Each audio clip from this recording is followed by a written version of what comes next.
Salut, moi c'est Léa. Et moi c'est Xon. On est étudiant en 5e année en école d'ingénieur à l'école polytechnique féminine, l'EPF, à Montpellier, et on est porteur du projet Follow Me. Est-ce que ça vous est déjà arrivé d'accompagner un ami ou un membre de votre famille à un événement sportif et de vous retrouver là sans savoir quoi faire, à attendre qu'il finisse sa course? Non, oui. C'est ce qui est arrivé à la mère de Léa en 2020. Elle m'a accompagnée à la Monte Cristo, la célèbre course de natation en eau libre, inspirée de l'histoire du conte de Monte Cristo d'Alexandre Dumas. Mais on n'est ni prof de français ni prof d'histoire, alors on voulait chercher sur internet. En bref, la Monte Cristo, c'est une course qui reprend plus de 5000 nageurs de 50 nationalités différentes. Ça en fait du monde.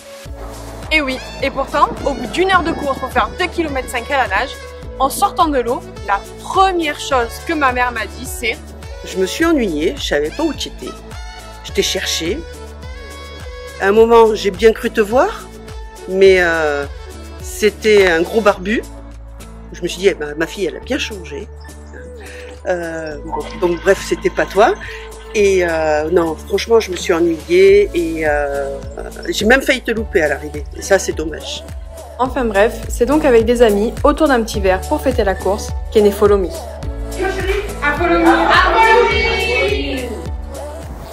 Ok, c'est bien Léa, mais concrètement, qu'est-ce que c'est Follow Me?